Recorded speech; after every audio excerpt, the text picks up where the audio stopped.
Welcome back to the channel, my dear. Let's start with new topic, weightage average profit method. पहले goodwill का formula, weightage average profit multiply number of years purchased.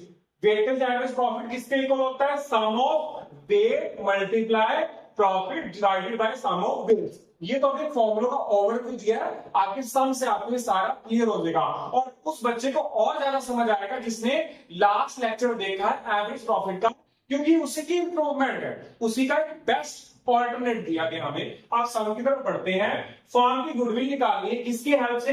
पिछले 7 साल का weightage average profit लो और उसको multiply करो 3 year purchase, यानी कि नंबर ऑफ ईयर परचेज कितना दे रखा है 3 और प्रॉफिट पिछले 4 साल का वेटेज है। यहाँ हमें वेट दे रखा है हर साल का 18 का 19 का 20 का 21 का 1 2 3 4 ये वेट गिवन है। प्रॉफिट दे रखे हैं 18 19 20 21 के। एडजस्टमेंट में जाने से पहले इधर वर्किंग नोट, ये हमें ईयर्स और इधर प्रॉफिट्स जो जो हमें साल के दे रखे हैं। 18 का 20,200, 19 का 24,800, 20 का 20,000 और 20-21 का 30,000। अब बढ़ते हैं फर्स्ट एडजस्टमेंट की तरफ। ये ध्यान से समझिएगा। सबसे पहली लाइन, मेजर रिपेयर ऑफ 1 दिसंबर 2019। अब देखो सबसे ज्यादा बच्चे कहां कंफ्यूज होते हैं ईयर में कि सर इसकी एडजस्टमेंट कहां पे दें। उसको समझाने के लिए मैंने ग्राफ में बनाया है कि मार्च 18, मार्च 19, मार्च 20 और मार्च 21। भले ही यहाँ पे 1 दिसंबर 2019 लिखा है, लेकिन हम इसके एडजस्टमेंट कहां देंगे? मार्च 2020 में, वहां जाकर हम इसके एडजस्टमेंट देंगे। भले यहाँ पे 1 दिसंबर दिया है। आई होप क्लियर हो गया होगा। अब आगे बढ़ते हैं मेजर रिपेयर। जहां पे मेजर वर्ड आ जाए इसका मतलब वो चीज बैलेंस शीट में जाने वाली है और वो हमारे कैपिटल एक्सपेंडिचर है। मेजर रिपेयर ऑफ प्लांट 6,000 का कोई प्लांट था, उसकी मेजर रिपेयर थी, उसको हमने रेवेन्यू चार्ज कर लिया, यानी कि हमने उसको एक्सपेंसिव मान लिया। अननेसेसरी बिना मतलब का अपना खर्चा और बढ़ा लिया। एक्सपेंसिव बढ़ गए, प्रॉफिट हमारे कम हो गए। जब ये चीज आ गई, करेक्ट करने के लिए क्या करेंगे? प्रॉफिट हमने कम कर लिए, प्रॉफिट को ठीक करने की वापस से इसको ऐड बैक करना होगा। तो add capital expenditure charge to revenue 26,000 इसको ऐड कर देंगे। अब उसके बाद यहाँ पे एक चीज और ध्यान देने वाली है कि पहले हम उसको एक्सपेंस मान रहे थे, अब हमने उसको एसेट मान लिया। क्वेश्चन के अंदर ये चीज भी मेंशन है कि हमने उसको कैपिटलाइज कर लिया और उसके साथ डेप्रिसिएशन दे रखा है 10%, वो भी रिटर्न डाउन वैल्यू मेथड के हिसाब से उसको एसेट मान लिया ना। पहले वो डेप्रिसिएशन नहीं लगता जब एक्सपेंसेस माना, अब उसको एसेट माना तो डेप्रिसिएशन भी लगेगा। अब डेप्रिसिएशन कैसे लगेगा?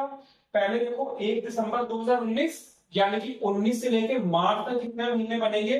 4 महीने का डेप्रिसिएशन। 6,000 का 10% मल्टीप्लाई 4.12, ठीक है, ये आ जाएगा 200। रिटर्न डाउन है, रिटर्न डाउन में क्या होता है? ओरिजिनल वैल्यू में से पिछले डेप्रिसिएशन को लेस करा और जो अमाउंट बचेगा अगले साल उसके ऊपर डेप्रिसिएशन लगाया जाएगा।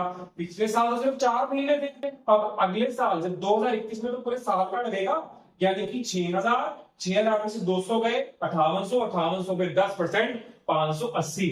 इधर हमारा कितना लगेगा? 4 महीने के हिसाब से, क्योंकि 1 दिसंबर 2019 था, 19 से लेके मार्च के 20 तक 4 महीने और यहाँ पे 21 में पूरे साल का लगेगा। ध्यान रहे स्ट्रेट लाइन में डेप्रिसिएशन फिक्स रहता है, वहां बैलेंस माइनस करने का कोई चक्कर नहीं है। पर रिटर्न डाउन के अंदर आपने जब पहले साल का डेप्रिसिएशन निकाला तो टोटल अमाउंट में से उस डेप्रिसिएशन को लेस करके जो अमाउंट बचता है उसके ऊपर डेप्रिसिएशन लगाया जाता है। वो यहाँ पे करें डेप्रिसिएशन लगा, ब्रैकेट का मतलब सब्ट्रैक्ट करना है। नेक्स्ट देखो क्लोजिंग स्टॉक ओवर वैल्यू हो गया 2400 से। अब देखो इसका मतलब क्या हो गया? प्रॉफिट भी बढ़ गया। जब क्लोजिंग स्टॉक हमारा किस साइड आता है? क्रेडिट साइड, और क्रेडिट साइड को हम अपनी इनकम साइड मानते हैं। हमारी इनकम भी बढ़ गई, एक्सेस में दिखा दी। अब ठीक करने के लिए लेस करना पड़ेगा, तो इसलिए हमको क्या करना है? Minus over valuation closing stock 2019 में हमारा लेस हो जाएगा। अब 1 साल का जो क्लोजिंग स्टॉक होता है वो अगले साल हमारा जाके क्या बनता है? Opening stock. अब कॉमन सी बात है, अगर आपने यहां पे गलती करी है तो ओपनिंग स्टॉक में गलती करी होगी।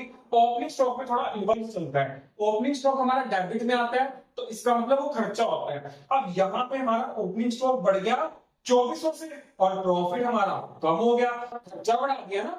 तो ठीक करने के लिए क्या करेंगे? करेक्ट करने के लिए ऐड करेंगे, वो आप यहाँ पे देख सकते हो, ओपनिंग स्टॉक 2400।